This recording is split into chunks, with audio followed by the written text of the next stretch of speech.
Welcome back to the Short Game Podcast. It is Monday, March 16th. We are kicking off the Untouchable Operator week. You are waiting around for a trophy right now just because you did exactly what you were supposed to do. You think showing up on time and doing the bare minimum makes you special. You want a pat on the back for doing your job. That is the mindset of a cooler. If you want to actually win at life, you have to stop looking for validation and start delivering results regardless of the circumstances. Today, we are reading the ultimate manual for becoming completely unstoppable, Relentless, by Tim Grover. He trained MJ and Kobe, and he breaks down exactly what separates the average from the absolute killers. When we run high-level VIP logistics at NexYear, we do not celebrate just getting a package in the mail. That is the baseline. We deliver flawless execution and force the door open, even when the supply chain breaks. A cleaner does not make excuses. Let's get into it. What's your name? My name is Tom Shelby. My name is Maximus Decimus Meridius. King Ragnar. That is my name. Yo soy Pablo Emilio Escobar Gaviria. I'm Batman. This is Jon Snow. He's king in the north. My name is Asax Schrader. The name's Bond. James Bond. Antonio Montana. My name is Patrick Bateman. My name is Walter Hartwell White. My name is Gustavo, but you can call me Gus. Welcome to episode 26 of the Untouchable Operator week. I want to start today by talking about a massive frustration that so many of you are carrying around right now. You are frustrated because nobody is praising you for simply showing up to work. You are incredibly annoyed that no one is throwing you a parade because you managed to hit your fitness macros for 3 days in a row. Let me hit you with the brutal truth right out of the gate. Doing exactly what you are supposed to do is the absolute baseline of life. Wanting a participation trophy just for existing and doing the bare minimum is a complete clown mentality. If you want to level up your life, you have to stop celebrating the baseline. There is a massive, undeniable difference between someone who just does what is asked of them and an absolute operator who actually delivers the final result no matter the cost. Today, we are going to break down exactly what that difference is and how you can eradicate this weak need for constant validation. To do this, we are going to dive deep into a book called Relentless by Tim S. Grover. Tim Grover is the legendary trainer who engineered the minds and bodies of the greatest athletes to ever walk the earth, including Michael Jordan and Kobe Bryant. Grover understands the psychology of elite performance better than anyone, and he breaks down competitors into 3 distinct categories. He calls them the coolers, the closers, and the cleaners. Most people will consistently fall into the cooler category. A cooler is someone who is careful. He waits to be told exactly what to do. He watches to see what everyone else is doing, and then he just follows the leader. He is a mediator, not a decision maker, and he is not taking sides unless he is forced to. A cooler can handle a certain amount of pressure when things are going well, but the second things get too intense, he kicks the problem over to someone else. He can make a huge play, but he is not ultimately responsible for the outcome. A cooler lets others decide whether he is successful. He does the job and then sits around waiting to see if you approve. This is the exact person waiting for the participation trophy. Then you have the closer. A closer is a step up. This is someone who can handle a lot of pressure and will get the job done if you put him in the right situation and tell him exactly what you need him to do. He studies all sorts of scenarios so he can anticipate what might happen, but he becomes extremely uncomfortable when faced with something unexpected. A closer wants the credit for getting the job done and loves being congratulated for what he did.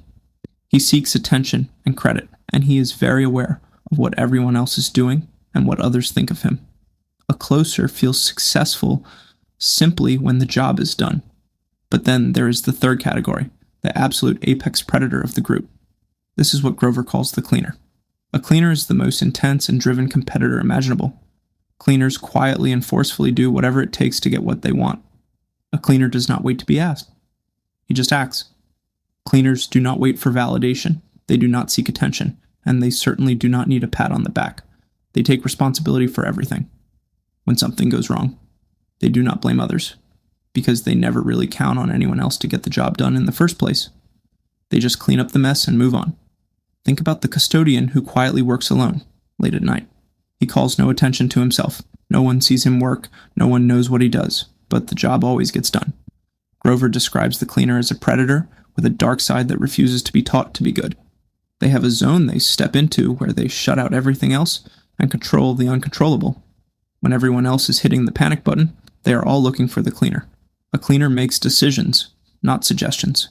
A cleaner knows the answer, while everyone else is still asking questions. This is what we mean when we talk about being an untouchable operator. Grover trained Michael Jordan, the ultimate cleaner. Michael Jordan never cared about achieving mere greatness. He cared about being the best ever. Each time his Chicago Bulls sealed another championship, he would not just hold up the number of fingers for the rings he had already won. He would hold up an extra finger for the next championship. After the first win, he held up 2 fingers. After the second, he held up 3. And after the 5th, he held up 6. They would be back in the locker room, champagne dripping down the walls, and he would already be telling Grover what they needed to work on for the next season. A cleaner does not celebrate his achievements because he always wants more. Cleaners never feel as if they have achieved success because there is always more to do. If you want to be a cleaner, you have to understand that the reward for your hard work is just more hard work. You have to be completely addicted to the exquisite rush of success. His lust for it is so powerful, the craving is so intense, that he will alter his entire life to get it. It is not that he loves the process, he just loves that end result. Cleaners understand they do not have to love the work to be successful. They just have to be relentless about achieving it. Everything else in between is just a diversion and a distraction from the ultimate prize. Think about how that applies to your own life. Are you sitting around hoping you will suddenly start loving your diet or loving your grueling work schedule? You do not have to love it. You just have to be addicted to the results. Let us talk about pressure. A cooler is never in a situation where he has to be clutch. A closer is clutch in high-pressure situations, but a cleaner is always clutch. For cleaners, every single moment is a pressure situation, and everything is always on the line. If you are a true competitor, you intentionally create situations to jack up the pressure even higher, challenging yourself to prove what you are capable of.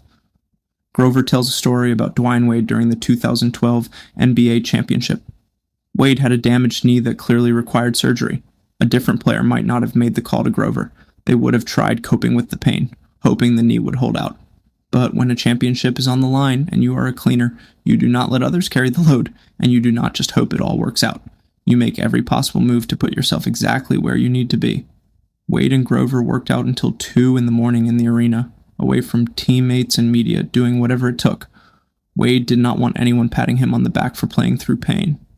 He just wanted the ring. A true cleaner never tells you what he is doing or what he is planning. You find out after the job is complete. And by the time you realize what he has accomplished, he has already moved on to the next challenge. This is exactly why a cleaner does not need external praise. He is not seeking your approval because the standards he sets for himself are so much higher than anyone else can possibly set for him. Win or lose, all he thinks about is how he could have done it better, or smoother, or faster. So the job gets done, but he is still always thinking about how he could have done more. Grover talks about how athletes spend so much time working on their physical excellence, they sometimes forget that respect isn't just about what you can do physically. It is about mental dominance. Physical dominance can make you great, but mental dominance is what ultimately makes you unstoppable. A cleaner trusts his gut to navigate the hard road to the top. He stops overthinking and overanalyzing everything. He doesn't study the competition. He makes the competition study him. A cooler admits defeat. A closer works harder.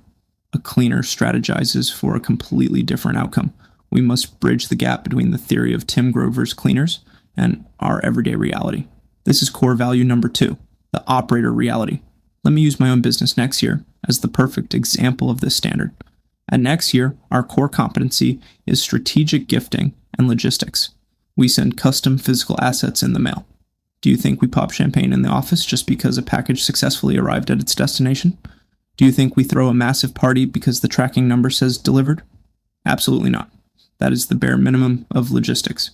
That is exactly what the client paid us to do. Expecting praise for delivering a package is exactly like expecting praise for showing up to your shift on time. It is what you are supposed to do. At NexYear, we operate strictly as cleaners. We do not celebrate the baseline. Our goal is to execute the entire strategic gifting sequence flawlessly. We are there to force the VIP door open for our clients. We are there to absolutely secure the relationship. If one of our vendors fails, we do not sit around and complain about it. We do not point fingers or make excuses to the client. We fix it in the dark where nobody can see us sweating, and we deliver the final result anyway.